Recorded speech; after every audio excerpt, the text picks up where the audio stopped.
And we're live. Okay, thank you. Morning, people I can see and those I can't.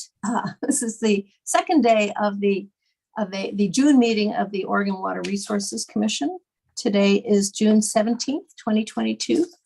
I'm Meg Reeves. I'm the chair of the commission, and we have an agenda item coming up. But before we get to that, I do want to make a change to the agenda or announce a change to the agenda. After consultation with the department, we have decided to withdraw agenda item M from the agenda. And I'm stating it now just for those of you who are interested in this agenda item who are at the meeting right now.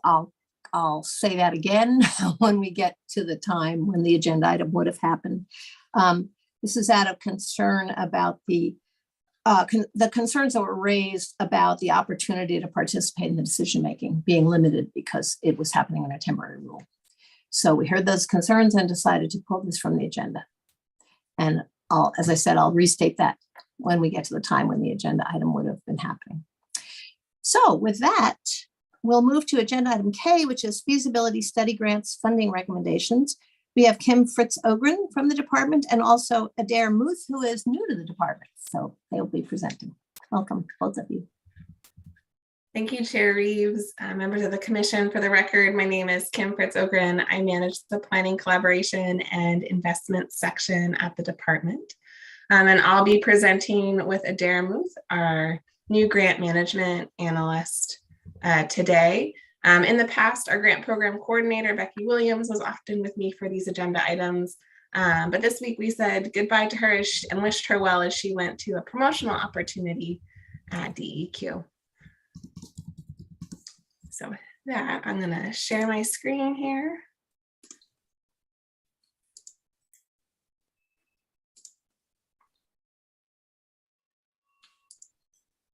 Wonderful. Okay, just want to verify that folks can see that. Great. Thank you, Chair Reeves.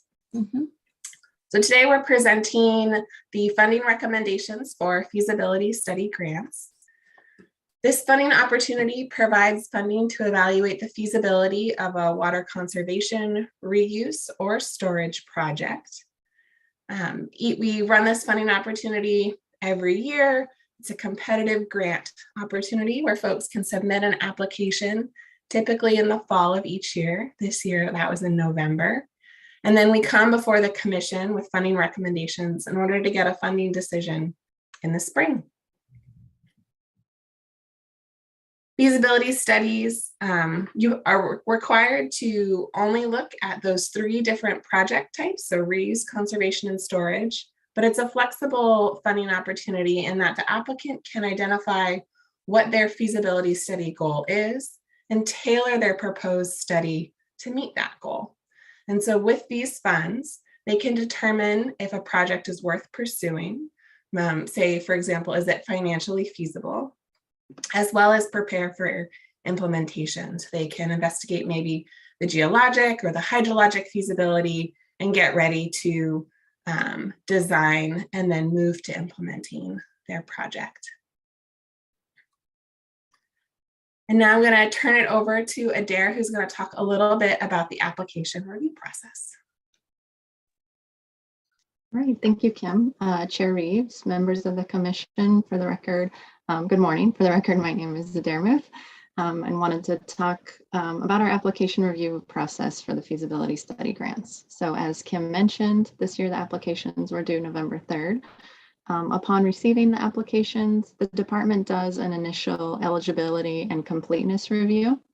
And then we send those applications on to a multi-agency review team for them to evaluate on numerous criteria. So the first decision the application review team meets in a meeting virtually lately. And the first decision they make is whether to fund or not to fund the applications. So if the applications receive a fund vote, those applications are then scored. And then they make an initial funding recommendation based on those scores and the funding available. That recommendation then goes out for a 30-day public comment period. And then we bring the application, the funding recommendation from the review team, as well as any comments received during that public comment period to the commission for the commission to make the final awarding decision. So wanted to talk a little bit about the application evaluation. So as I mentioned earlier, the first decision that the application review team makes is whether to fund or not to fund an application. And they consider three main questions when making this decision. So first, is the proposal a feasibility study? Or does it really veer too far into implementation, or is it more of an academic exercise?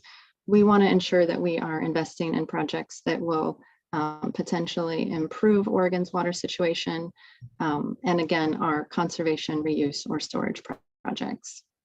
The second question that they consider is the proposal ready for funding? Has the applicant clearly identified the necessary elements to achieve the goal of the study, to answer their study questions, or are there missing elements or insufficient details? The review team is looking for evidence from the applicant that they can feel confident that the study will be able to achieve the goal. And then the third question is water available? In some cases, the study may actually be evaluating if water is available. But again, we just want to ensure that we're investing in projects that are potentially viable. So continuing on the application evaluation. So the application review team votes, they take a vote whether to fund or not to fund. And those applications that receive at least a 50% fund vote are then scored. And they're scored on the following criteria: the study goal, the water need, the community benefit, and the technical planning and preparedness. So once those scores are complete, then the projects are ranked by the score that they received and recommended for funding based on the available funds. So if there are enough funds to fund all of the projects that are voted to fund and scored, then all would be recommended for funding. But if there was not enough funds available, then those scores really come into play, because the top scored projects would be the ones recommended. So now diving into this year specifically, our funding cycle, the department has approximately $1.7 million available in funding. We received 7 applications requesting just over $800,000 in funding. Of those applications, 5 were for conservation studies. 1 was a reuse study that included both above ground and below ground storage, and the last one was a reuse study. Now I'm going to pass it back to Kim. She's going to talk a little bit more about the specific applications and the department's recommendation. Thank you. Thanks, Adair. So in the item K staff report, there's more detail on the applications received. Attachment 1 of the staff report are the evaluation summaries, which includes a brief paragraph or 2 summary of the study, as well as a couple paragraph summary of the application review team's evaluation. So these are the 7 studies that we received applications for. I'll note that the geographic distribution of these applications, 5 applications are within Klamath County, 1 is within Hood River County, and 1 is in Lake County. And you'll note that the funding requests vary from $60,000 to about $337,000. This funding opportunity requires dollar for dollar cost match. So the applicants have indicated that they either have secured or are seeking that cost match. And then I'll also note we have a funding cap on applications where they can only request up to $500,000. All 7 of the proposed studies are recommended for funding by the application review team and the department. So we're recommending that about $815,000 be awarded to these 7 studies. We posted this funding recommendation for a 30-day public comment period between March 28th and April 29th of this year, and we received no public comments.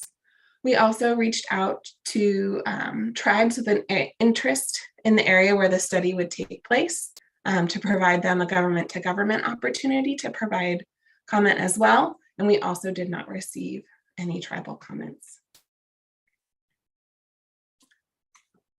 And so the alternatives that the department is presenting today is alternative 1, adopt the staff funding recommendations contained in table 1 of section 4 of the item K staff report. Alternative 2, adopt a modified funding recommendation. Or option 3, direct the department to further evaluate the applications and return with a revised funding proposal.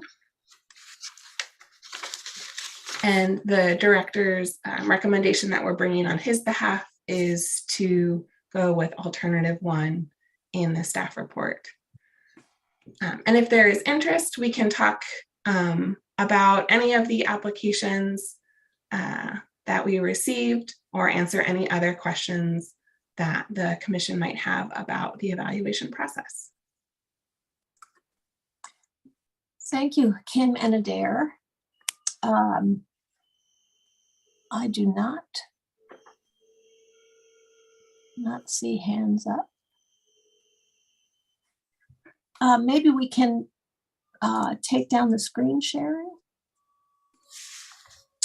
I had a question about 2 things. When is the next grant cycle for this program, and whether there'll be we're not allocating what's available basically at this point for obvious reasons, but I'm just curious about what happens.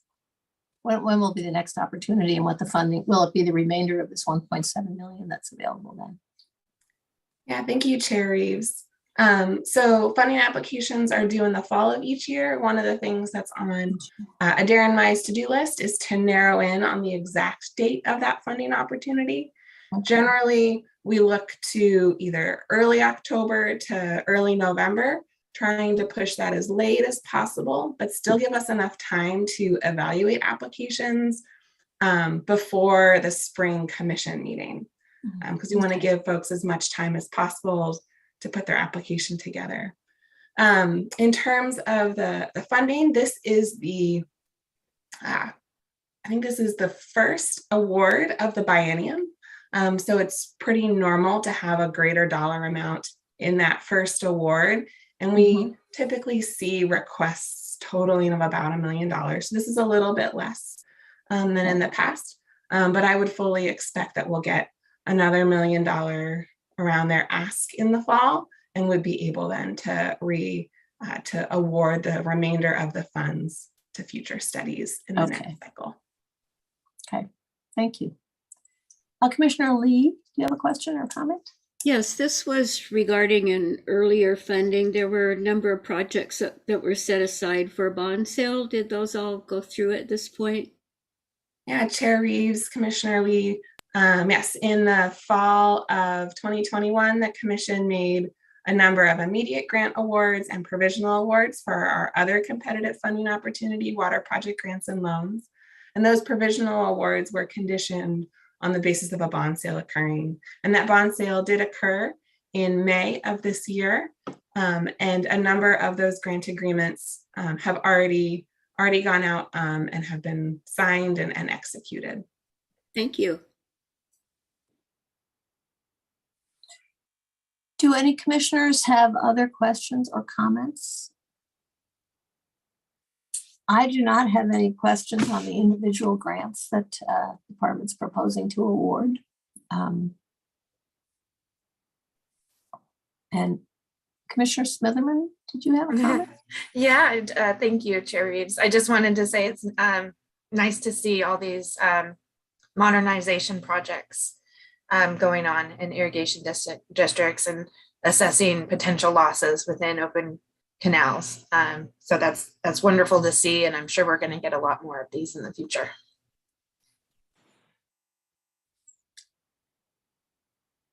All right. Looks like we are, hang on a minute. Looks like we might be ready for a motion. I would make a motion to adopt the staff funding recommendation contained in agenda item K, section 4, table 1. Second? Was that Commissioner Lee's second? Yes. Okay, thank you. So moved by Commissioner Wolf and seconded by Commissioner Lee to adopt the staff's recommendation to approve these funding recommendations in agenda item K, staff report. So, Commissioner, any more conversation about that? No hands going up. Nope. All right, Commissioner Kahara, Yes. Commissioner Wolf, Yes. Commissioner Smitherman, Yes. Commissioner Lee, Yes. Commissioner Reeves votes yes, and so the motion carried and these grant recommendations are approved. Thank you, Adair and Kim, for your presentation. I just saw a comment come up in the chat. Oh, thanks from the KID for this decision on the investment that we just voted on. You're welcome. This is from Jean Souza. Thank you. Okay, so we are scheduled for a break, which seems a little crazy since we just went through those awards in record time. So, but I think we might just need to do that because we have guests for the next agenda item who may not be ready to address the commission. So I think we might have to take a break and come back at 9 o'clock or 9:15 is when we're scheduled to be back. Everybody okay with that? All right, I'll see you at 9:15. Thanks.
All right, everybody. Can you hear me? Yes. Okay, thank you. So we're back, and our agenda item is the Harney Community-Based Water Planning Collaborative Planning Update. We have with us Mark Owens, Farmer and State Representative from District 60, Brenda Smith, Executive Director from the High Desert Partnership, Holly Mondo, Planning Project Manager, Kim Fritz Ogren and Steve Perrett from the department. And welcome all of you. Thanks for being here. And please proceed.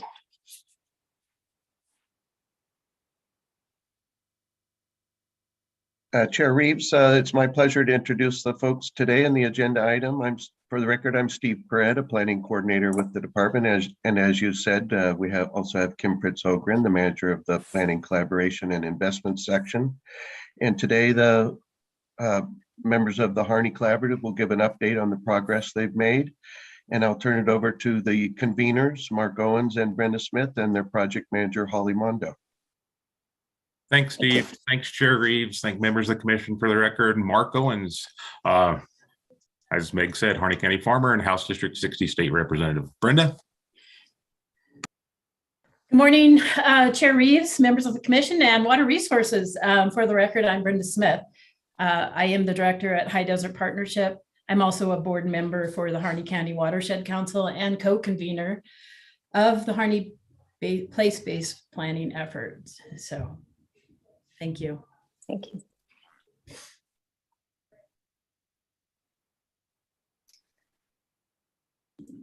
Good morning, all. My name is Holly Mondo. I am the project manager for the Harney Community-Based Water Planning Collaborative. And if it's all right, I'll just get us started. Please do.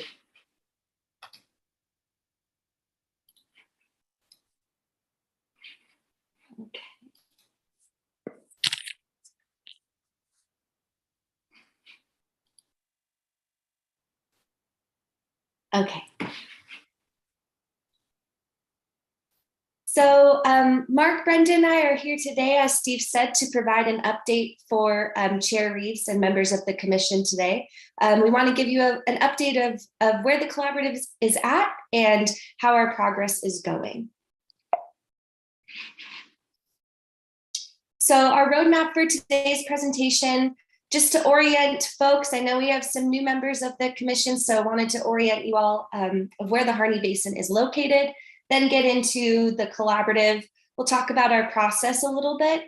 We'll get into our major milestones and challenges, gaps and needs. Mark will wrap up with some implications to the community, and then we'll talk about our path ahead.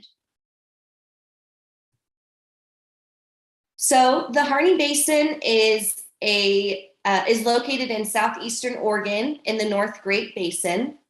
It is a closed water basin, meaning closed surface water basin, meaning surface water and groundwater generally flow towards the marshes and lakes on the Malheur National Refuge. And we're not connected to any big bodies of water. So all the water that comes into the basin either stays in the basin or a little bit of it leaves.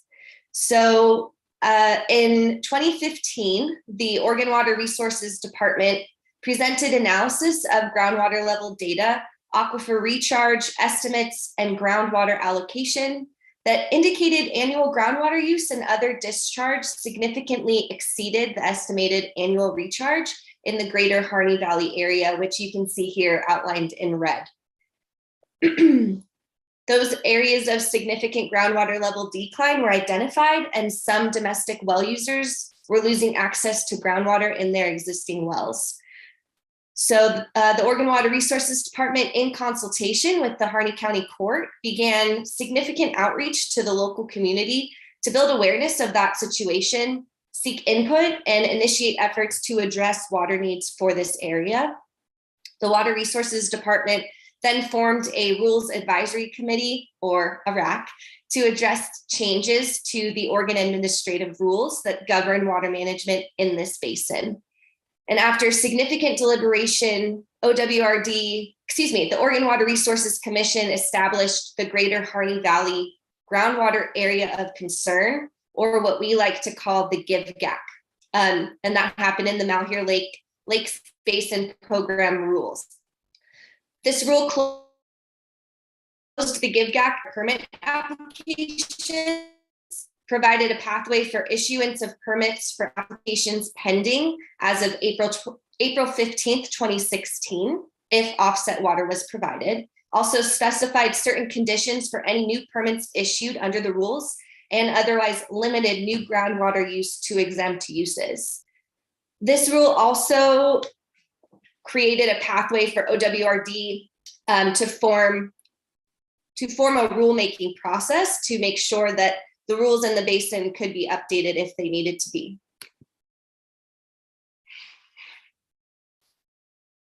So our collaborative. The conveners of this group, as Brendan and Mark shared, are the Harney County Court and the Watershed Council.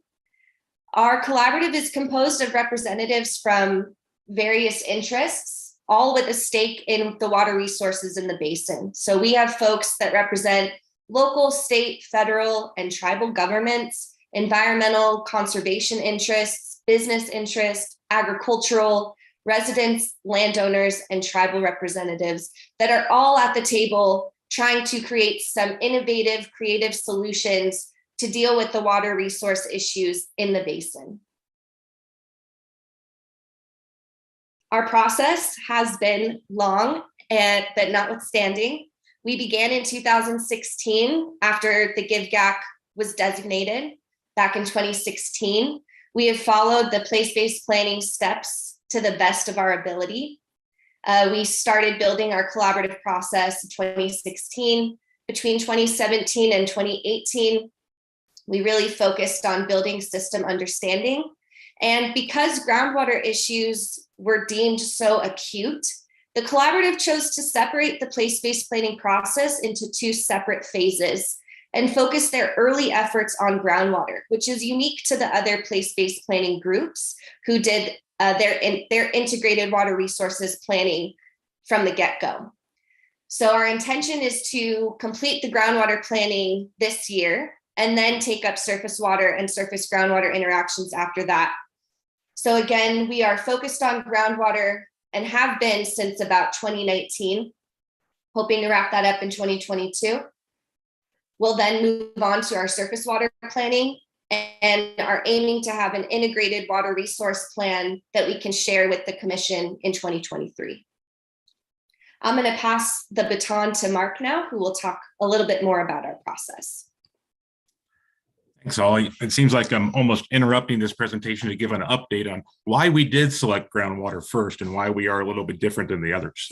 As you guys have seen from different presentations over the last couple of years, groundwater in the Harney Basin is not at a sustainable path. That became clear and evident beginning with the community outreach on May 26, 2015, when they did their first, the Water Resource Department did their first big community outreach and said, hey, we might have made a mistake here. We might have been out of balance. In fact, the last slide that was in that presentation presented by Ivan Gall, it said next steps. And one of the next steps it listed was place-based planning. That was honestly before anybody put in for place-based planning. So maybe it was predetermined that we would go down this path to try to figure out some of our groundwater issues. The basin rules that were adopted in April 2016 also stated that the Rules Advisory Committee would be convened again 1 year after the study completion date. So as a collaborative and groups of us started talking about what is the most important impact we could have with this plan? Maybe it would come in the rack. Maybe it would come in when the groundwater study was done and different management opportunities could occur. So we collectively decided that we should probably focus on groundwater first so we can have an opportunity to influence management of the water in the basin. So honestly, that's why we chose to do groundwater first. We still plan, as soon as we finish the groundwater, to start surface water. We still plan on coming back with an integrated water plan for groundwater and surface water. But just because of the groundwater situation in the basin is why we chose to move for groundwater first. Next slide, please. As you can see from the slide, we just went from the amount of groundwater irrigation that's been put in the basin is quite significant. It followed different trends. And if you look at those trends, the first trend was back in the 70s and 80s when three-phase power came into the basin. And the rest of the trends really followed hay prices. When hay prices would go high and hay was in more demand, people would put the investment into developing land. In 2015, like we talked about in the first presentation, showed a blue bar graph where maybe we were out of balance. Now we understand, and this is a similar slide that Justin presented to you yesterday, of how far out of balance we are. We're out of balance, folks. 110,000 acre feet out of balance approximately. And like I shared yesterday, 130 to 140,000 acre feet of actual groundwater use from irrigation. So that's why we chose to go groundwater first, to try to have more influence when the Rules Advisory Committee comes up, when the commission decides to start talking about what are the alternatives that maybe we could look at Harney Basin. Maybe there's some things that can run parallel to regulation. Maybe there are some opportunities that we can work with the community. That's why we moved on. I think, Holly, I'm back to you.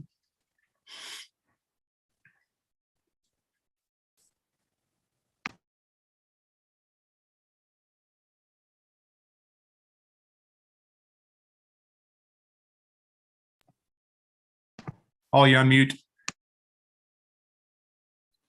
Thank you. So where are we in this process now? We've been working on groundwater for several years. And at this point, we are really close to finishing our groundwater planning. Of course, when I say that, I just mean we're wrapping up our planning process in terms of writing the plan, drafting the plan. Planning is a continuous activity that's going to happen years to come as well. But what we've done so far is we've identified 33 critical groundwater resource issues that we've categorized into different bins for organization purposes. And I just wanted to share those categories with you so that you kind of have this overarching idea of the issues that we're trying to address with our groundwater plan. Those categories are over-allocation and groundwater level decline, ecosystem health and protection, water security for groundwater users, groundwater governance and accountability, infrastructure improvements and necessary upgrades, agricultural and community economic stability, climate change and climate cycle effects on groundwater, and incomplete information about groundwater conditions and resources. In response to those 33 issues that we've identified, we have developed 31 strategies to address those issues, some of which are already in progress to be implemented. We've created a framework for how that implementation should happen. We've categorized our strategies based on their nature of being foundational, operational, tactical, and organizational. Holly, the slides aren't keeping up. We've also categorized our strategy. That's okay, I'm not ready to move on just yet. Thanks, Mark. I apologize. It's okay. Excuse me. We've also categorized our strategies between near-term, midterm, and long-term, really depending on what we think should happen. So some folks have asked, why is this taking so long? Why is groundwater planning taking so long? And to that, I would just mention that groundwater specifically, is most of this community's livelihood, and they want to get this plan right. This is a legacy that they are creating. Working with the department has been challenging. There have been many roadblocks for us to get through, And because before this planning process even began, this was a data sparse area. So we were planning while data was being generated for us to base our planning on. We want to get this plan right. We want to spend as much time as possible making sure that the community voice is reflected in this plan, that the community's voice is reflected in the strategies that we're suggesting, and that we're taking into account all those interests that are at the table. So what solutions are we creating to get at those 33 issues? I've taken a couple excerpts from our draft 5 of our groundwater plan, just to show you some of the solutions that we are talking about. So I mentioned earlier that we divvied up our strategies between near term, midterm, and long term. So this is a list of those strategies we think should be implemented in the near term, or those that should be initiated within the next 3 years. While all of these are really important in the big picture, I wanted to draw your attention to those that I think are very unique, and unique to other place-based planning groups as well. We're looking at how to develop alternative crops for this area, how to monitor and inventory groundwater dependent ecosystems, or GDEs, so that we can conserve and protect them. We want to explore remote sensing of groundwater use and measure and monitor groundwater use. We're looking at how to use less water through more efficient technologies.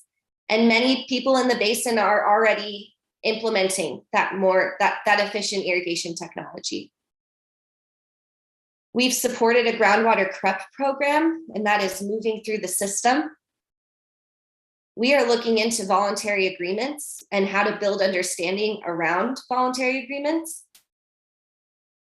And we would like to work with the department to figure out how we can improve well construction and permit standards. So again, while this list is all of the strategies on this list are important, just wanted to call your attention to those couple that I shared, because they are innovative and important. Our midterm strategies, similar, all important. The ones with the stars, I just want to draw your attention to. We want to evaluate well standards for the basin. We're looking into what a groundwater market might look like for this area. And we want to work with the department to address abandoned wells. So these midterm strategies, this list, are those strategies that could be initiated within the next 4 to 10 years.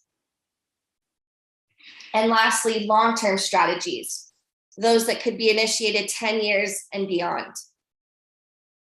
Ensuring conserved water remains in the ground. We've talked a lot about this one. How do we make sure that that water that we're saving actually stays in the ground? So you'll also notice that on these charts that I've copied and pasted in here, we also, we also have, there we go, their status. Oh my goodness. Okay, there we go. Their status. Are already ongoing, which is also really unique for us. Our group has worked really, really, really hard to start getting our strategies implemented, start the process for that implementation.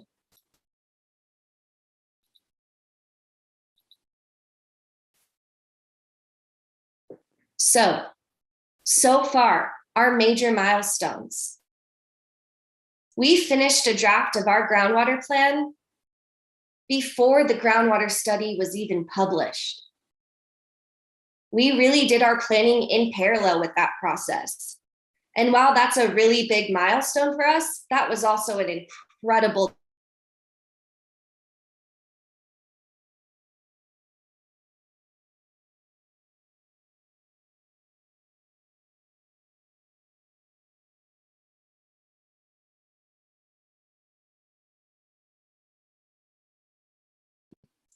Hi all, sorry about that. I'm not really sure what happened.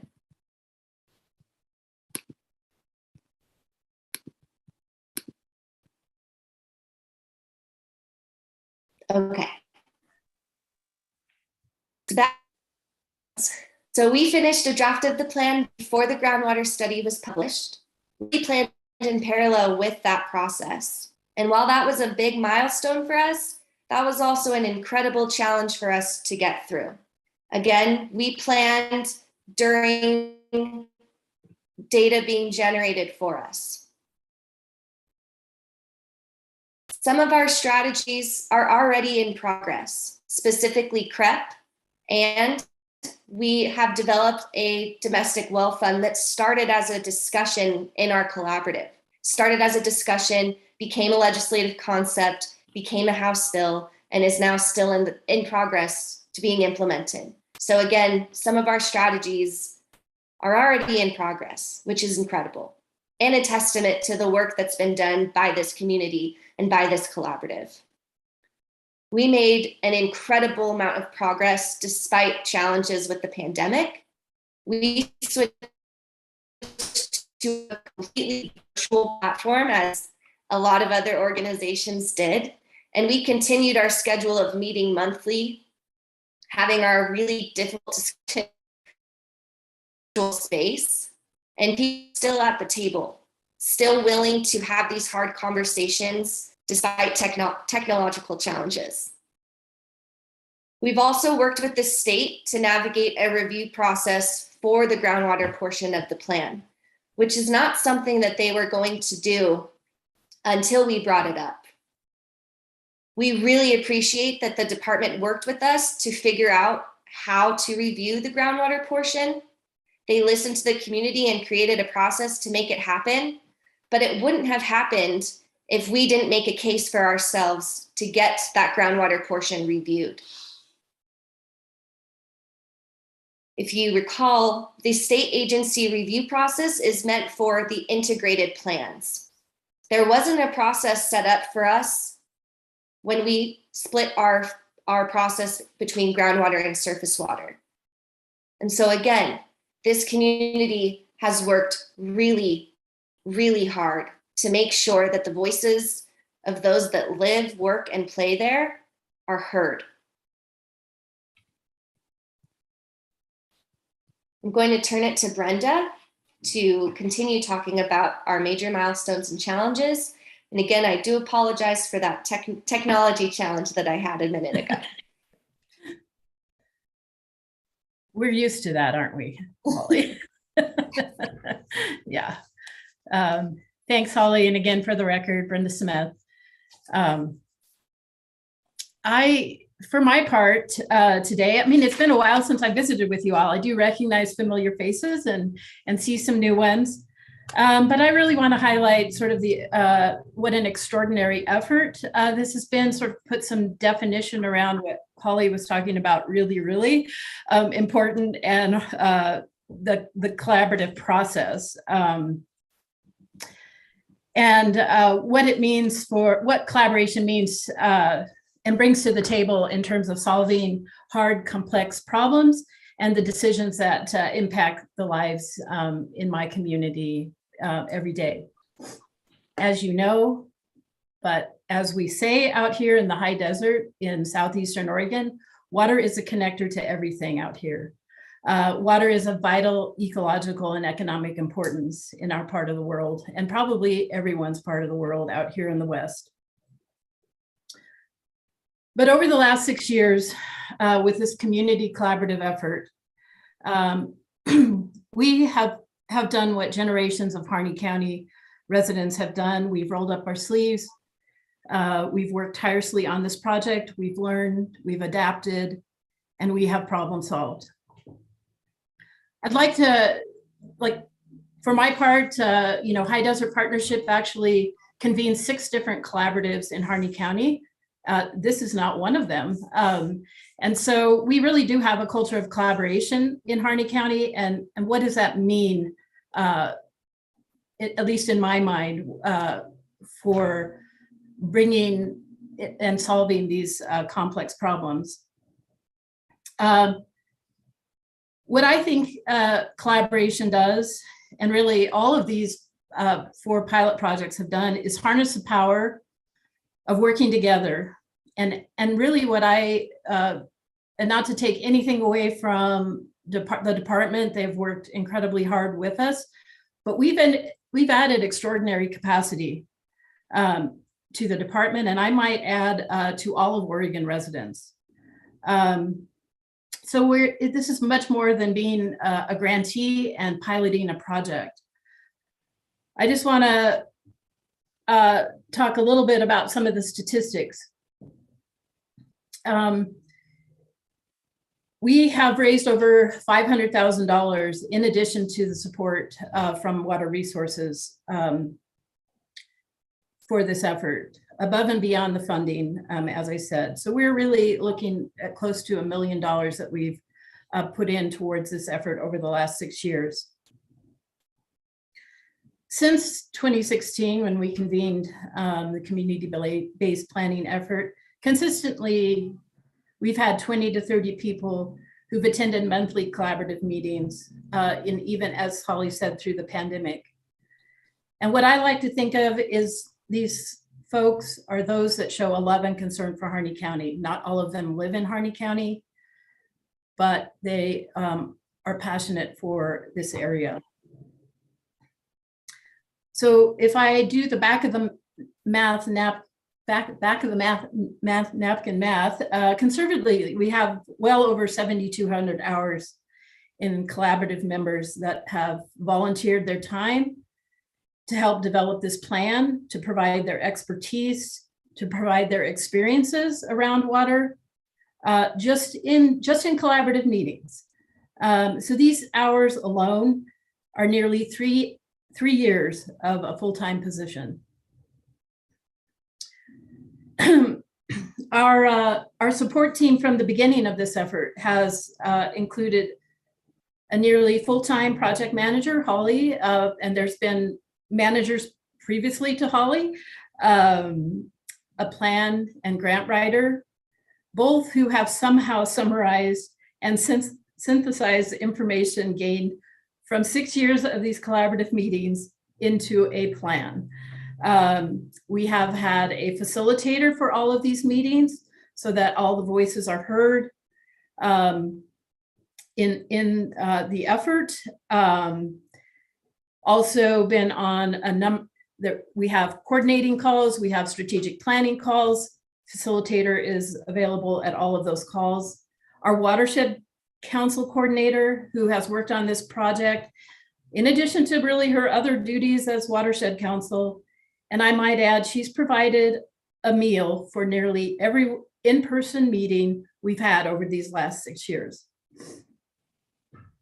What all this means to me is that the community has rallied and offered the department solutions to our water issues that could have never been achieved alone.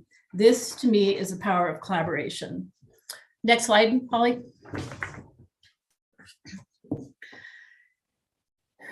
So as you know, and as Holly has said, the groundwater plan really has been completed.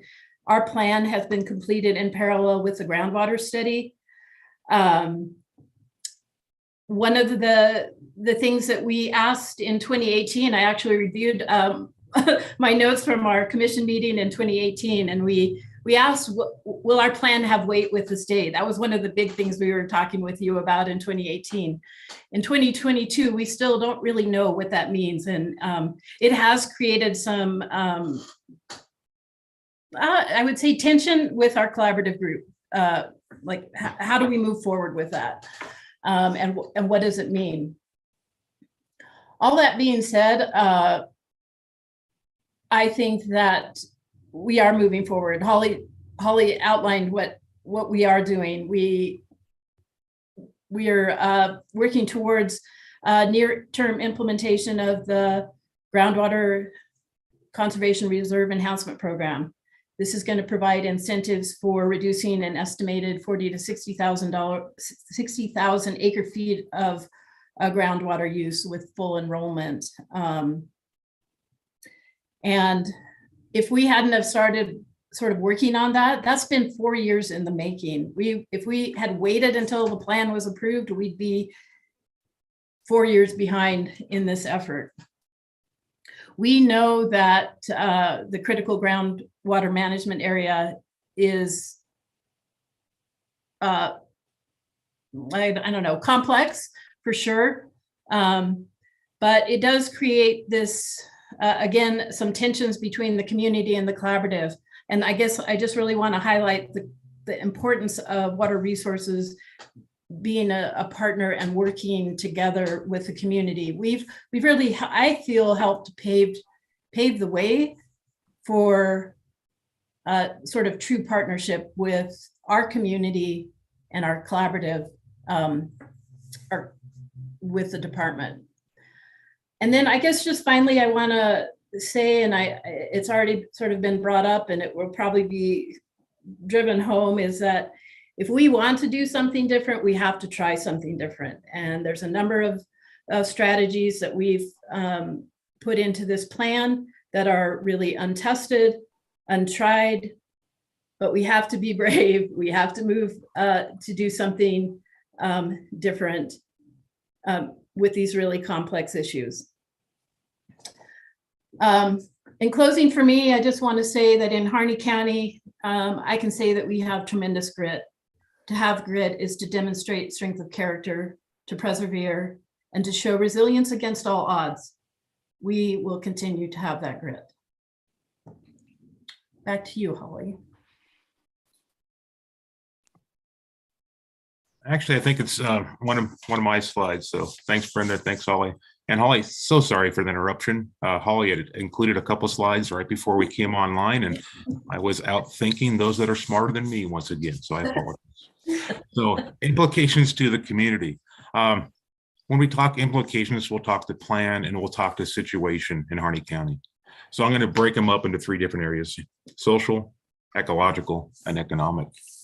Socially, what has this groundwater situation done to our community? It's pitted domestic users against ag users.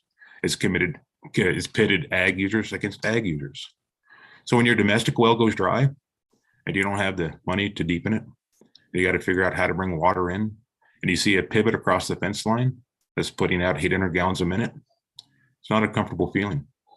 When you're only 4% of the total use of groundwater in the basin as a domestic user, and ag is 96%, it's not a good feeling. When you see those that you think are benefiting from a public resource, or it's crippling your ability to do stuff in the community, it's not good. Socially, the situation that has occurred in Harney Basin is tough. It's also put the community against the state. Some of the community want regulation right away. If my domestic well is going dry, I'd probably feel that way too. We have a lot of confusion, like I shared yesterday, on how this has occurred. So socially, there's a lot of turmoil here. Socially, if we can come together and have a state-supported plan that leads to an alternative way to get reasonably stable, where everybody can have part of their vision included, socially, this could be a win. But current way that the state has gone through solving some of these issues, it won't be a win socially. There'll be winners and losers, and nobody will see themselves in it. So socially, it's been tough. Still will be. Ecological. So when you look at, areas of the groundwater that's declined 100 foot or more, and what that has to do on springs and streams, groundwater dependent ecosystems, honestly, we're not sure. When you look at the groundwater study, the implications to springs and streams and groundwater dependent ecosystems probably have not manifested themselves yet. Probably not going to manifest themselves for many more years to come. Even if we shut off all the pumping in the basin, water levels aren't going to go back. Ecological harm has already occurred. It's going to be tough. We don't know, honestly, the ecological damage that has occurred. It's Zach Freed from the Nature Conservancy, Lisa Brown from Water Watch, and others, the tribes have done a lot of work there. We cannot quantitatively understand what has occurred or what is going to occur. It's going to be tough as groundwater levels continue to decline. I mean, you're going to have phytophytes drying up. It's not always going to manifest itself in declining groundwater levels. It's going to start manifesting itself in drier climate, less sagebrush, less rabbit brush, less cover for sage grouse. It's not a good thing. Ecologically, hopefully we can figure out how we can dry water up where it'll have the biggest impact. So if you got a groundwater dependent ecosystem or a spring by a point of appropriation that has a different water right than the most junior, maybe through CREP, maybe through a groundwater market, you can figure out how to incentivize those areas to have an ecological outcome. I can tell you one thing, prior regulation by prior appropriation just by a date probably is not going to give you the scalpel that you need to start trying to change ecological outcomes. It's not. The spring doesn't care what the date was by the point of diversion that's next to it. Ecologically, it's tough. We don't know all the impacts, and we probably won't know them even in my lifetime. Economic. So Harney County has been, is a natural resource-based economy. Ranching and cattle have always been here, and hopefully we'll be here for a long time. The other big natural resource economy that was in our community was logging. At one time, we were logging at an unsustainable rate. Some people want to go back to where that was. We can't, folks. It's not going to happen. When we were logging in a community, our average household mean income was one of the top in the state, one of the top counties in the state. Logging was cut off rather dramatically through spotted owl and regulatory processes. Our community still has not recovered from that. In fact, we have a lower population now than we did then. And if you look at our annual household income, we're at the bottom now, not the top. So if groundwater has been the bright spot as far as economic development, it's not sustainable. We understand that, but it has what's maybe been a tourniquet on what could have happened to our community. Because our community still is here, so a lot of the timber communities aren't. But if it's jerked out from us and quickly, if we're at the bottom, where do we go? I don't know. You drive down Main Street, you see the new irrigation supply store. You see the new equipment supply store. Most of the larger buildings and businesses that have come into Harney County have been agricultural related to groundwater. Some of them employ 17, 20, 30 people. Those might not seem like big numbers for Portland, Multnomah County. But I mean, I remember one of our former judges in Harney County would say 3 jobs in Harney County is like 1,000 jobs in Portland. I'm not sure if that's true, but that puts it in some relationship to you. Our whole community is going to take a hit. It's just not the farmers that are prospering for some of this. It's our tax base. It's Harney Electric. It's the infrastructure that's put in to maintain something we know it's not sustainable. But economically, this is going to be a big impact to our community. So can the plan help that? Yeah, the plan can. If we can figure out an alternative way to reduce water, because always in the collaborative agree, we have to use less water. We don't have 100% consensus on how fast we get there and how to make that happen. We're still working through that. But we know we got to use less water, and it's going to have a big economic impact to our community. So you might ask, why is this slide blank? Why is it just say implementations to the community, even though I can't pronounce it right? It says that because, a lot of it's going to be up to you guys. A lot of it's going to be up to the commission and the department. What value does this plan have? Will you make the commitment to keep working with this community for alternative solutions to reach reasonably stable? How can we look at something different, as Brenda said? How can the community have ownership in making the direction of goal we need to go? So honestly, that's why this slide is blank, is we need you guys as a partner. We need you to help populate this slide. So Holly, up to you. Thanks, Mark. So our path ahead, we have a consensus event planned for the groundwater portion of our integrated water resource plan on July 28th. If we achieve consensus, then that represents that the groundwater portion is ready to go through the state agency review process that we worked with the department to figure out, and that we can open up that draft for a public comment period. After we get comments, edits back from from those two processes. We would do a final review by the collaborative, final editing round, and then we'd be ready to present to the commission. Again, we're hoping that we can achieve this by the end of the year at the November commission meeting. However, as I said before, we want to make sure that we're getting this right. We want to make sure that the community's voice is heard and that the community's voice is reflected in their plan. After July 28th, after the consensus event, we'll start scoping for and launching our second phase, or surface water. And as I said earlier, we're hoping to have our integrated plan by Q4 of 2023. Thank you so much for your time. Brenda, Mark, and I are happy to answer any questions you might have.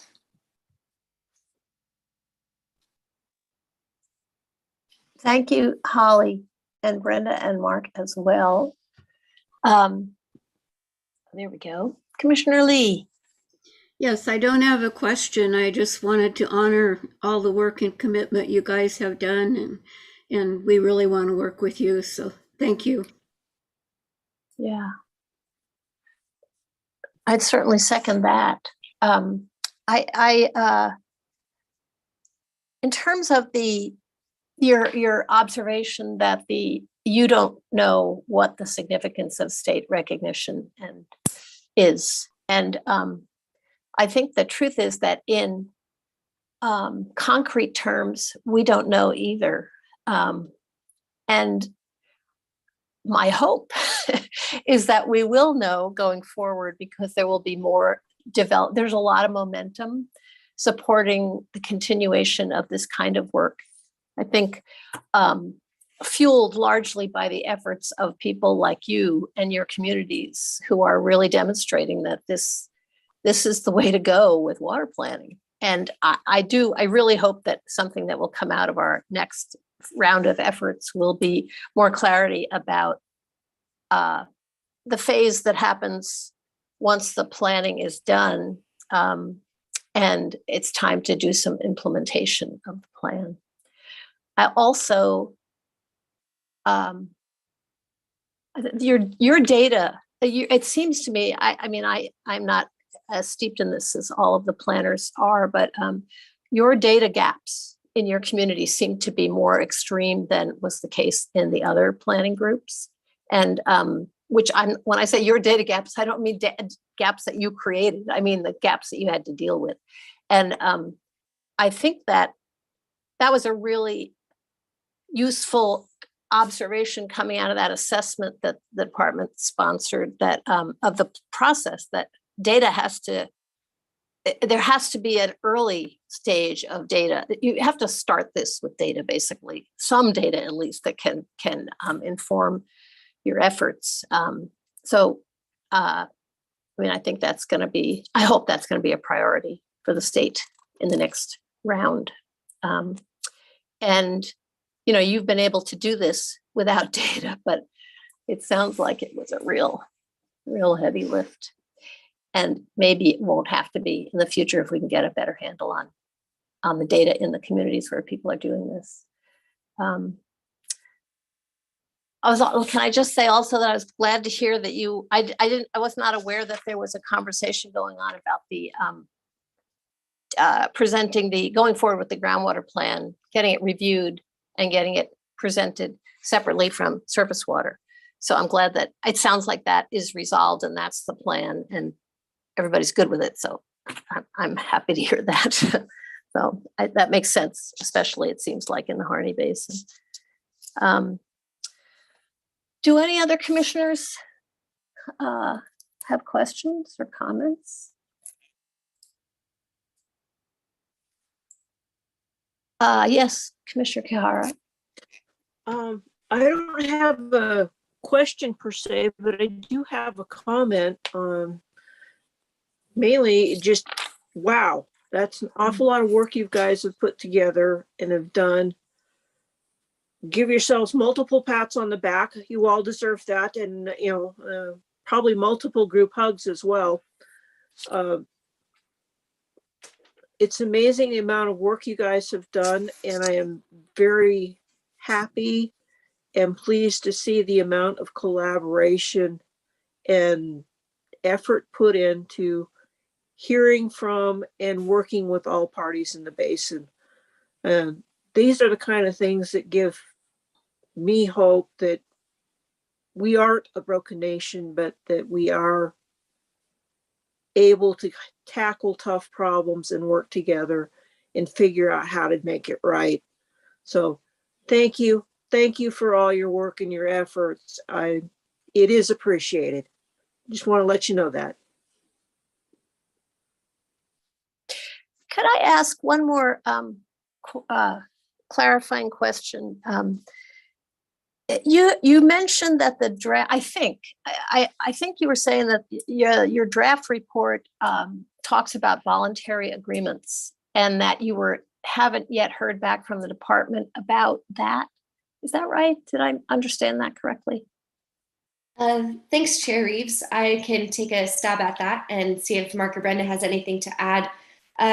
We are working with the Environmental Defense Fund to get more information about voluntary agreements and how that might work in the Harney Basin. So EDF, Environmental Defense Fund, is doing a case study report where they're looking into and analyzing different voluntary agreements in different areas of the nation.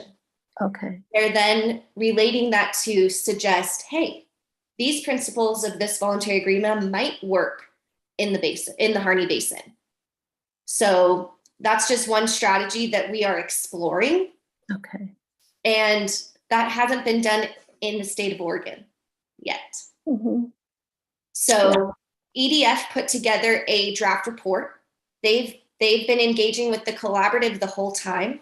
They've taken feedback, editing comments from the collaborative, and have integrated them into a draft report. The OWRD to date, I think, has not yet provided comments on that report. And so that's what we are trying to get at. Okay. I see. And the final report there hasn't been made available just yet from EDF. They're still working on it. So that one's still very much in progress. Okay. And again, that's an exploration that the collaborative is doing. And the kind of general nature of the exploration is how voluntary agreements can fit into the larger system, basically. The larger, here I guess I'm talking about regulatory systems, how they can be put in place and used within the larger context. Correct. Okay. Correct. Thank you. Yes. Mark or Brenda, did you want to add anything there? Did I miss anything? Yeah, I don't think you missed anything, but Chair Reeves and members of the committee, the only thing I would add is there's no administrative rules on volunteer agreements. They're statute only. They've never been successfully implemented in the state. So some will take that as concern. We took it as an opportunity to try to figure out possibly how we can work with the department to make those rules so they will be compatible to our community. So the department not getting back with us right yet, that's understandable. This is new for them. They got a lot of workload, but we're going to try to take the initiative and move forward. Yeah. I like that. Steve, did you have a comment or question? Chair Reeves and commissioners, I just want to note that Deputy Director Raquel Rancier has recently provided a round of comments on the draft report from EDF to EDF. Okay. Oh, okay. Great. That's interesting. I'll be interested to see that one. Right. Yes. Chair Reeves, sorry, clarification, Steve. Did she include anybody from the Harney Basin that's specifically working with EDF on that review? As far as I know, those were comments provided by Raquel in her own review. Yes, sir. And I'm not sure who else might have been involved, but I noticed that. It'd be great if they could share that with us too, because we're the ones contracting with them. So. All right. Makes sense to me. Well, I'm I'm interested in where that lands too, because I think voluntary agreements are likely to be a component going forward across the state in some of these areas. So it'll be useful information for your community and others. Okay, any other commissioners? Yes, Tom, please. Thanks, Chair Reeves. For the record, Tom Byler with the department. I just want to thank Brenda and Holly and Mark for their presentation today, and echo the comments from commissioners about what a long journey this has been, and the really the amazing leadership from you all and many other members of the community, and the perseverance to continue down this path. It makes me think of what I think has been said very eloquently by this group of just how long it takes to and how much energy it takes to move down this path, and how many steep hills there are to climb, and it needs everyone to be weighing in. It reminds me of one of the things that we are wrestling with the regional water planning and management work group around just what a extraordinarily difficult task it is to go down this path of at a kind of a regional scale of looking at what your future water needs are, and developing a plan of action to move down that path, and then implementing that plan of action is not for the faint of heart, and it takes a long time. And one of the big questions around that issue is, how is it sustained over time? How do you create continuity in that, both in terms of the membership of the local group and interests that are there, the state and local governments and federal agencies that are involved, and the resources and capacity that's needed to keep the engine running. And I think those are really important questions, because these are critical issues for communities like in Harney County. We're going to be facing these issues in other basins around the state if we aren't already. And it's going to take time and resources to really help us develop meaningful solutions to address the problems in these communities. So I'm glad the work group is looking at those issues, and there may be some opportunity for more conversations in future legislative sessions around this that could help provide a little more clarity for groups like the Harney Collaborative and the folks in the Harney Basin, to give them a better sense of what kind of predictable resources will be available in the future. Thank you, Tom. Commissioner Wolf? Yes, I just wanted to reiterate the appreciation of all the work that is done, and really feel like, as this being part of the region that I represent, that I should say that I, as a new commissioner, that there's some challenges with understanding that everything that's been going on over the past period of time, but I just encourage you to reach out to me and help me understand your challenges, and I would like to become more apprised of everything that's going on, so that maybe I can have a deeper understanding and be part of the collaborative and part of the solution. So thank you very much. Yeah. Oh, Commissioner, Representative Owens, Mark, please. Thanks, Chair Reeves. We will put out an invitation, Commissioner Wolf, and to all the commissioners. Let's get together in Harney County. Let's do it this summer. Let's do a tour. Maybe have a commission meeting out there. Commissioner Wolf, I'll follow back up with you. I think I got your contact, and we'll get you engaged. So thank you.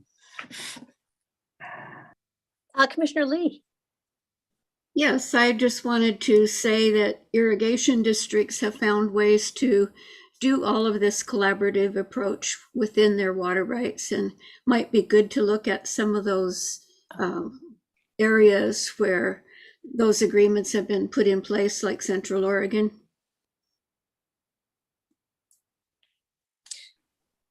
Thank you. Holly? Yeah, I just wanted to say one more thing that I don't think we made super clear during our presentation, is that we know there's an upcoming rulemaking process, and we have been communicating with the department that we want to be involved in that the collaborative really wants to make sure that the strategies that we've suggested in our groundwater plan are considered by the rulemaking process and by the RAC. And so I just wanted to put a plug in now as well, just to remind folks that we're here, we're almost done with our groundwater portion, and we think our strategies and our solutions can help. Holly, are you talking about the groundwater allocation rulemaking that's about to get underway? The kind of statewide one? Pardon? I mean, yes, I think that I was more speaking to the Division 512 rules. Oh, okay. Mhm. All right. Thank you. Yes, but are you I think your speaking participation in the other about the one- Division 10 rule? Yeah. I'm thinking about, so the department is about to undertake a rulemaking to alter course on the way we treat new groundwater applications when we don't have certainty that the basin is not, or the source is not over appropriated. And that's going to be on a fast track because we're very interested in getting that in place as soon as possible.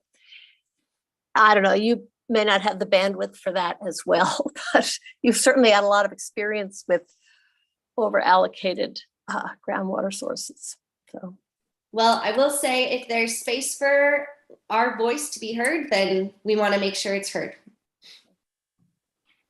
you know, I do think, again, similar to what Tom was saying, this conversation and the ones we've had in the past have made me think about the value that your experience and the other community planners that have been working in this pilot program, the value of that, your experience to the regional water planning table, the statewide state supported regional water table is going on right now.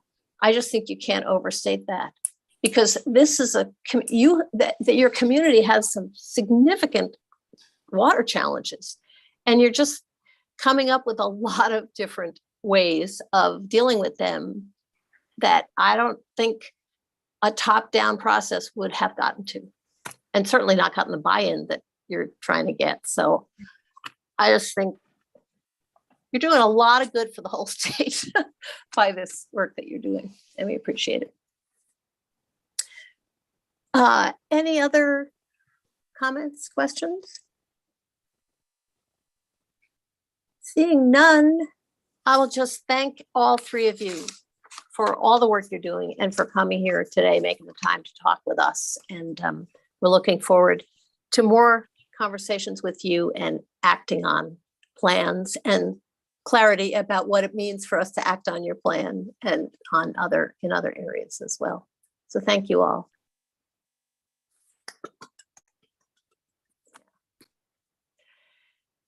Okay, so we have a break right now until 10:45. You think we can move that up to 10:30 safely? Or should we stick with our original schedule? The reason to stick with the original schedule would be just if people are coming expecting that there is going to be an agenda item M, which I'll address when we come back from break. But it seems to me that starting at 10:30 would be reasonable. I don't think people are that precise about when they come in for an agenda item. People will likely come in ahead of time. So thoughts about, you think it's okay to restart at 10:30? That would give us a 15 or 17-minute break. Tom, do you think so? Sure, Reeves. I think that's okay. I see some of the folks who were interested in this item are already here. Okay. All right. And I think that folks who typically are interested in items tend to show up a little bit early, knowing that these meetings aren't always a clockwork in terms of the timing. Right. Okay. So let's reconvene at 10:30 then, and we'll do one more announcement about the withdrawal of agenda item M and have public comment. Okay. Thank you.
Okay, it's 10:30.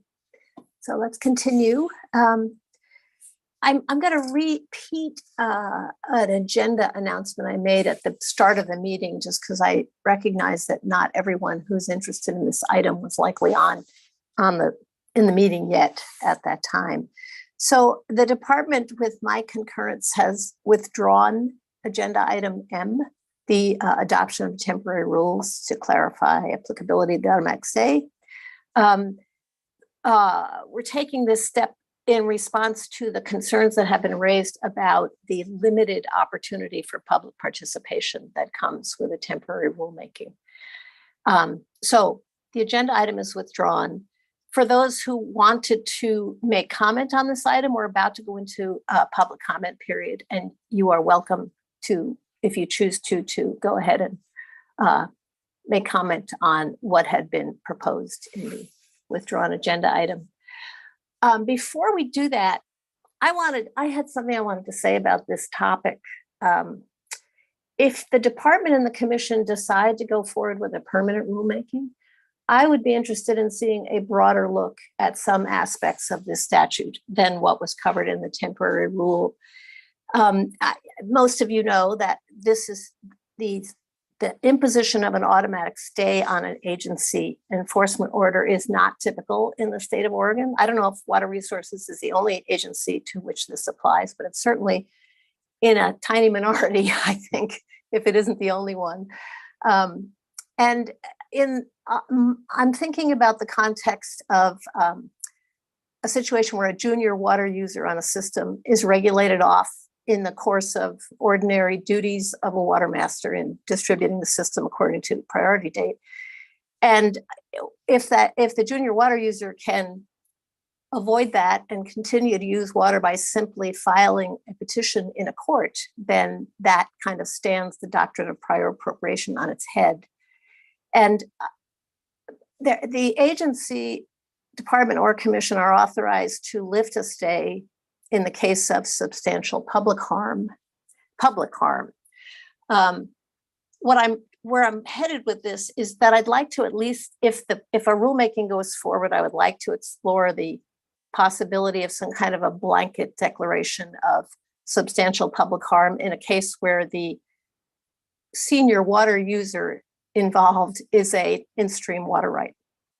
So it's something to kind of put on the docket for potential consideration if a rulemaking does go forward on the subject of this statute. So with that, I'm going to go through the list of people who had signed up for comment on agenda item M, and those who are still interested and would like to address the commission, feel free, please do. The first, I'm just going in the order the list was presented to me. The first person on my list is Carl Anuta. Thank you, Chair Reeves. I do not have any comments now that I know that the rule has been pulled, other than to say I really like your idea there, because addressing that problem and the bigger problem of orders in regulatory orders really needs to be done. And I think a lot of people would agree that it would be really helpful to discuss that concept with the legislature as to regulatory orders. It seems like that's not the way to go if you want to manage groundwater or surface water. So that would be my only comment. Thank you. All right, thank you. Nolan Smith, you're next on my list. Thank you for the opportunity to comment. I'll go ahead and comment, say our thoughts. Okay. So I'm Nolan Smith. I represent a group of landowners from Fort Klamath, Oregon, as well as Water for Life. We submitted written comments yesterday. Now, our client, Fort Klamath landowners, they're located in Klamath County. They irrigate out of the Wood River and Crooked Creek specifically. And currently there's some ongoing litigation between this group of landowners and the department for the department's approval of a water exportation from the Wood River and Crooked Creek down to the Lower Klamath Wildlife Refuge in California. And, it seemed pretty clear that the proposed rules, which now are withdrawn, but I'm providing comments assuming that they may come back to life at some point. It seemed clear that those proposed rules were pretty well premised on the ongoing lawsuit between our client, Fort Klamath, and the department over this temporary water right transfer. So I want to say a few things about these proposed rules. First, I believe the proposed rules overlook how the Court of Appeals has already interpreted ORS 536.075. So in the case of Water Watch of Oregon v. the department, the Court of Appeals stated, and I quote here, "It is clear that the legislature intended to preserve our jurisdiction to review the merits of a final order of the department before its implementation." Now, in that case, the final order before the court was merely an extension of time granted to the city of Cottage Grove to perfect its water rights. So it wasn't the type of regulatory order that was being defined in the rules here. And so the Court of Appeals said that even for that type of order, even for that type of final order, the stay provision of ORS 536.075 subsection 5, it would apply. And so I think these proposed rules, they kind of ignore that case by saying that, that type of rule, that type of final order, which the Court of Appeals there said would be stayed under subsection 5, would no longer be stayed. Now, my second point is that I think these rules ignored some very recent legislative history. So in 2021, as I think many of us know, the legislature went in and it looked at the type of orders that the automatic stay applied to. And it wanted to address the situation that you mentioned where, a water user was being regulated off by a senior water right. And so the legislature already addressed that issue. And what the legislature did is ultimately it determined that the stay provision would still apply to those types of regulatory orders. There would just be some other steps that would have to occur first before the stay would apply.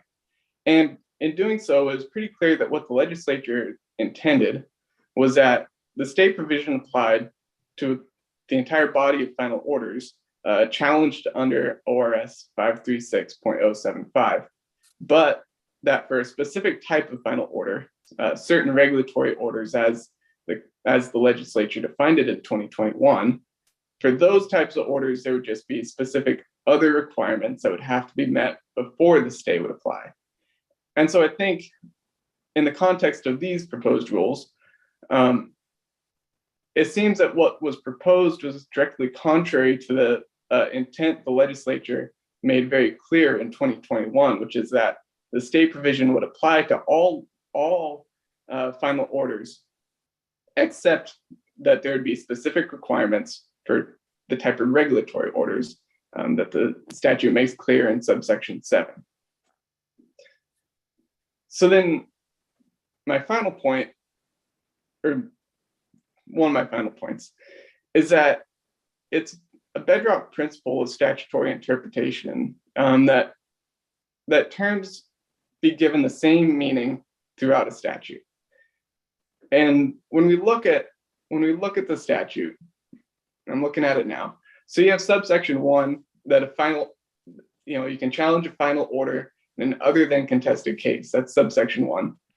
So subsection 1 applies to final orders in an other than contested case. Subsection 2 says final orders in a contested case can be challenged under the statute. And then subsection 4 says the final order, referring to the final order being challenged in either a contested case or other than contested case. So between subsection 1, 2, and 4, it's pretty clear that this statute applies to all final orders. Now, what the proposed rules did was they said that that's okay, that the term final order in subsections 1, 2, and 4 means all final orders. But then in subsection 5, where the legislature used the exact same phrase as it did in subsection 4, it referred to the final order. So subsection 5 says the Court of Appeals shall stay the enforcement of the final order. And you're saying, and what these temporary rules do is it says that phrase, the final order, means something different in subsection 5 than it does in subsection 4. And that runs contrary to a pretty bedrock principle of statutory construction that when you interpret a statute and use the same term throughout that statute, it has the same meaning.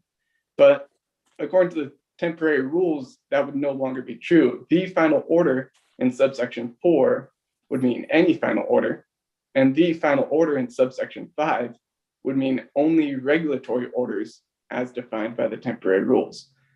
And we think that that would run contrary to any lawful statutory interpretation. And then my final point is that there's this idea of enforcement, and that's what the temporary rules focus on, is that, it's staying only the enforcement of that final order.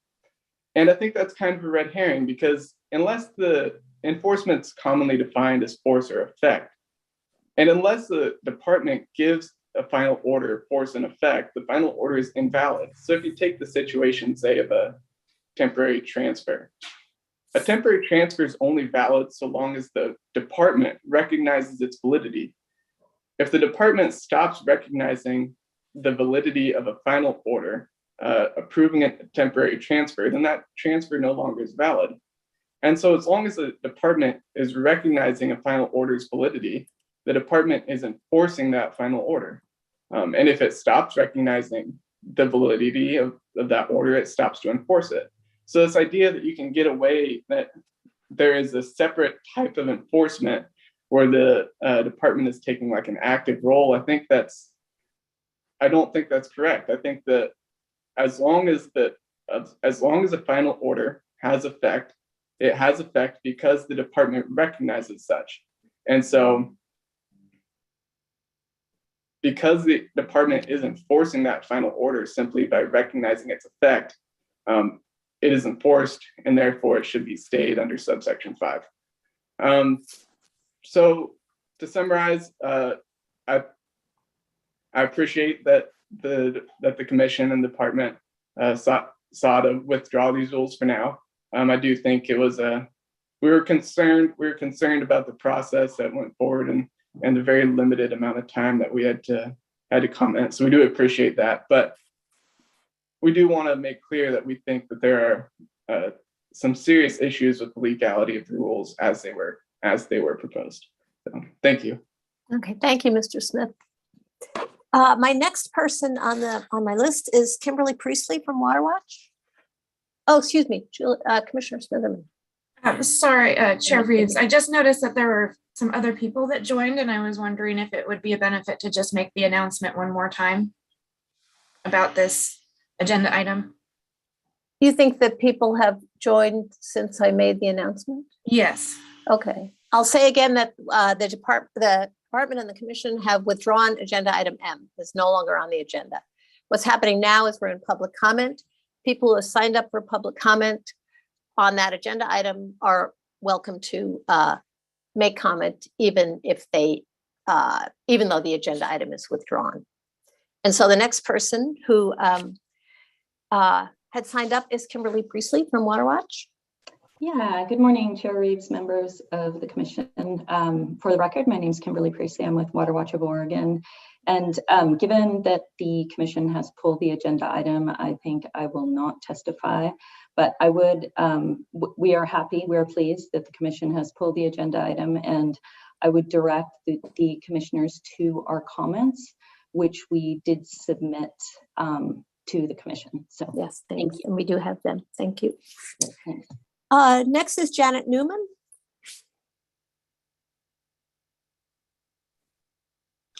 Thank you, Chair Reeves and members of the commission. I'm Janet Newman, representing Pinnacle Utilities.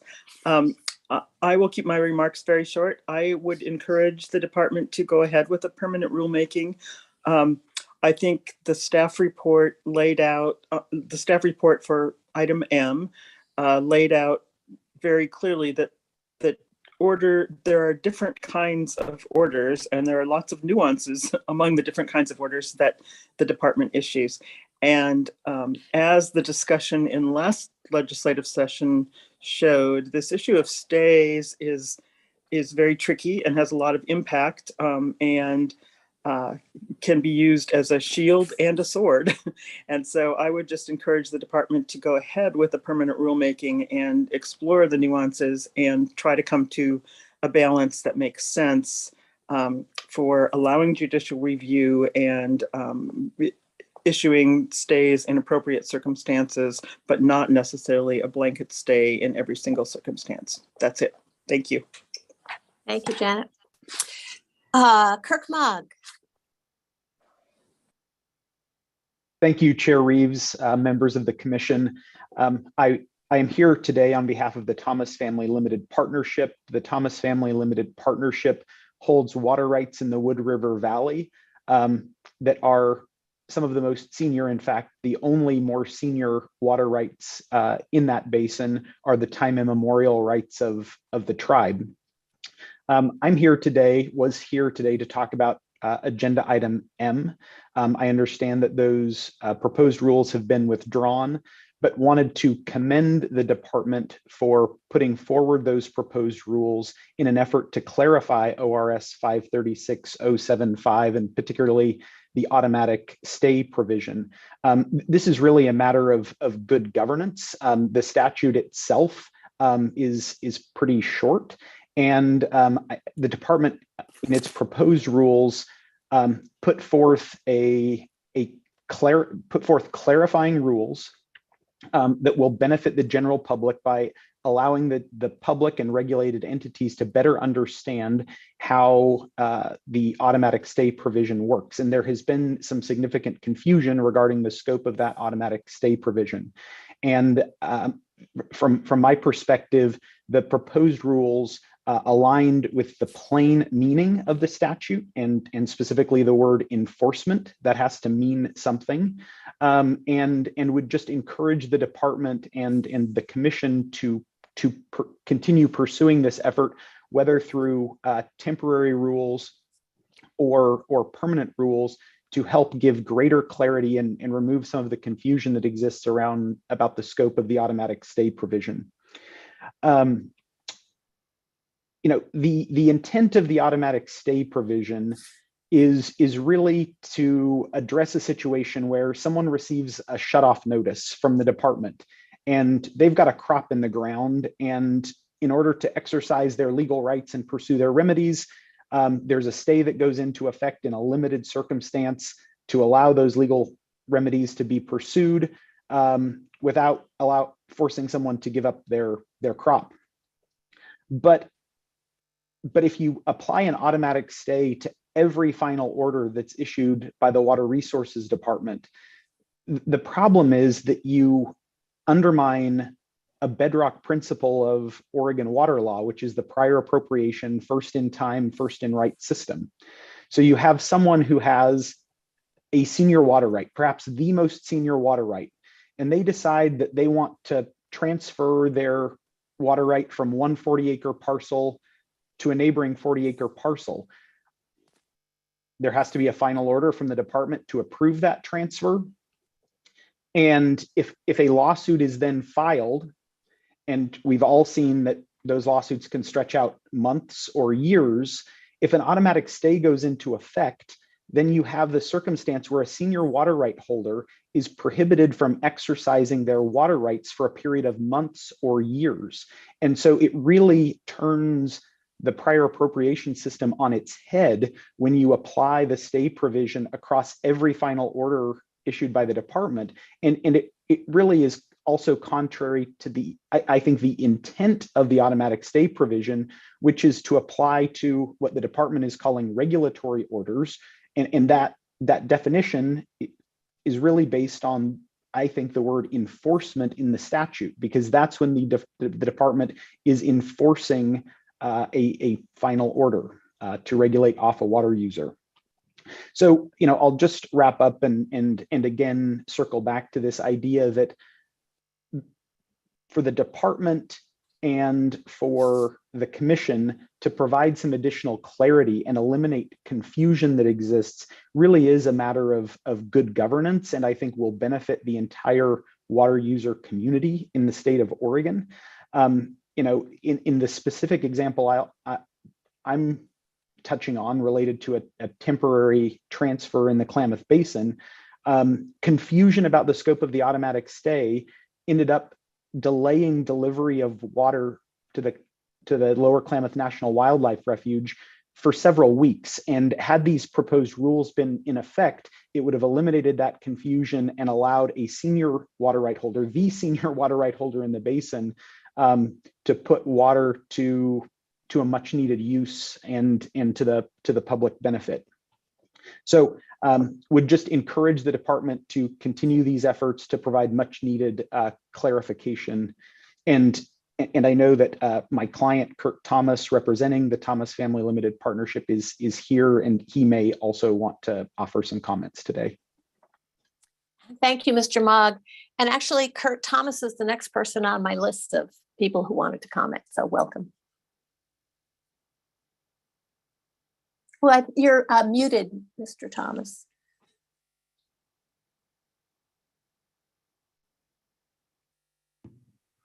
My apologies. I'm technologically incompetent. Thank you for the opportunity. I like Mr. Mogg was here to speak to item M, which having withdrawn it, I can be brief, which is to reiterate what Kirk said. We've had this ranch, the agency ranch, for 45 years. It's got an ancient water right. We have determined as a family that one of our legacies would like to be to help with a refuge water problem. We've worked out transactions where that water can be transferred. And that transfer has been litigated by people that are upstream from me. I can't speak to the priority date of their water right, but it's certainly not earlier than mine. It can't be. But they are upstream from me, and they don't benefit from the stay, and the refuge badly is damaged by the stay because this water, I'm not using the water because I've transferred it. So now the water is not being used, and more importantly, it's not being used to grow wetland plants on the refuge, which this whole basin desperately needs. That refuge to be a vital part of the ecosystem. So I think the stay in this case is, there's an old saying, justice delayed is justice denied. If the litigation could be resolved at DOJ quickly, then this whole point would be moot. But as it gets delayed and delayed and delayed, and no resolution of the litigation, the stay in effect gives victory to a junior water right or an upstream water right holder over me. And I like what you were proposing. I encourage you to keep on that track. And as I think one of the previous speakers said, maybe adapt rules that allow you to, on these final orders, not have an automatic stay, but use them more surgically. Thank you very much for your time. Thank you, Mr. Thomas. Our next speaker is Mark Henley from the California Waterfowl Association. Hi there, thank you. Yeah, Mark Henley with California Waterfowl, and I apologize for being a little late getting on here. California Waterfowl is a nonprofit organization dedicated to the conservation of California waterfowl wetlands and our hunting heritage. We've been doing a lot of work up in the Klamath Basin and recognizing the lower Klamath refuge's managed wetlands as critical habitat for migratory and resident waterfowl populations within the flyway. We've been working with the U.S. Fish and Wildlife Service and some of our other conservation partners to secure more reliable water deliveries for that refuge. As you know, OWRD approved a temporary transfer of a senior water right that authorizes water to be delivered to the refuge to irrigate wetland plants. Diversions of this senior water right to the refuge though, have been delayed due to uncertainty as to whether those diversions were stayed by the filing of a lawsuit, as you're aware. We believe the temporary rules are necessary to ensure that diversions to the refuge under a senior water right continue. Shutting off those diversions would cause serious prejudice to the public interest, particularly as it relates to impacts on waterfowl populations. And some of the impacts are reduced food resources available for waterfowl that are migrating north through the Klamath Basin to breeding grounds in other parts of the Pacific Flyway, reduced waterfowl breeding habitat, particularly for mallards, gadwall, cinnamon teal, and Canada geese, stranding and direct mortality to waterfowl broods and molting waterfowl, which can't easily escape low water conditions. So given the ongoing extreme drought conditions in the Klamath Basin and the resulting reduction in wetland habitat throughout the region, we believe it's even more critical that the refuge's wetlands receive water in a timely manner this year.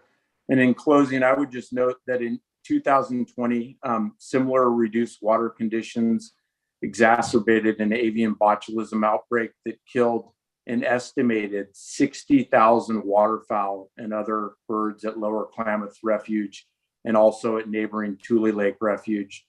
So the delivery of water via the temporary transfer could significantly reduce the possibility of another severe waterfowl die-off. So that's something to keep in mind.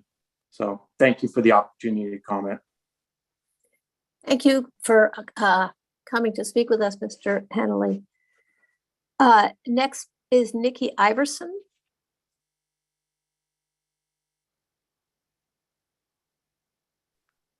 Sorry, trying to unmute. Thank you. It's good to see everyone. I haven't been able to call into one of these. I'm here for Michael Martin. He had a conflict. You guys were a little bit more efficient in your agenda than we expected today, which is good news. But I'm here representing the League of Oregon Cities Water and Wastewater Policy Committee and the Oregon Water Utilities Council.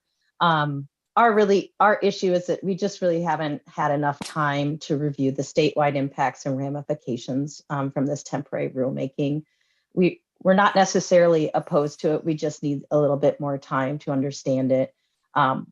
We're definitely supportive of the projects that need to occur in the Klamath. And if there is a way for the department to maybe be creative with the commission and figure out how they can move forward with that issue separately without doing a policy that creates potential impacts for the rest of the state, that would be really helpful. I think Nolan did a much better job explaining some of the things we think may be our concerns than I would, but I would like time to work with our legal counsel and with Michael and our members to understand that for any statewide impacts.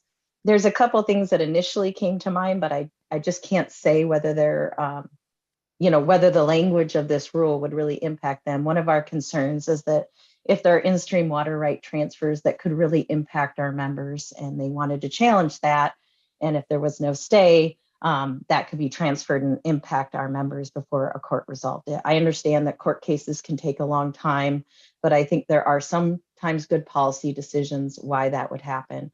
Also, if one of our cities was in a court case on our water right, and it really shifts the burden and risk to our members. So if they went and spent tens of millions of dollars on infrastructure, thinking they had a water right, and then a court came back and unwinded that, it may not be the best for our ratepayers. I don't know, that may be a good public policy for the Oregon Water Resources Commission, but I think our members just really need to understand if that risk shifts to them and that we can have time to communicate to them. With that said, I just want to thank the department and the commission. I think there's a couple critical issues in the state they're trying to resolve, and we're not against those at all. So if there's a way to do that and keep the temporary rulemaking, we were just going to ask for a 30-day delay. But if there's some way to do that, we wouldn't stand opposed to anything that needs to occur in the Klamath Basin for the refuge. Thank you. Thank you. Thanks for joining us. Those are all the people that I know of that have requested public comment. If I've missed anyone, you could speak up. In the meantime, I'll just say that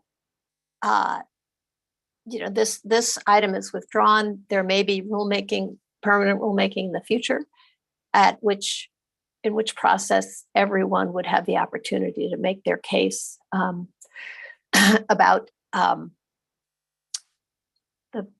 the various issues that have come up today. Do any commissioners have any questions, comments, concerns that you wanted to bring up before we adjourn today? I don't see any. So I think we've completed the agenda and we will adjourn. Thank you, everybody. Oh, they're so cute. Did everyone see those kittens? He's got kittens up there on the screen, or he did a minute ago. Oh, you lucky you. I could use some of those kittens right now. Thank you, Commissioner Wolf. All right. All right. Thanks, everyone. We'll see you soon. All right. Thank you. Bye. Bye. Maybe next time in person.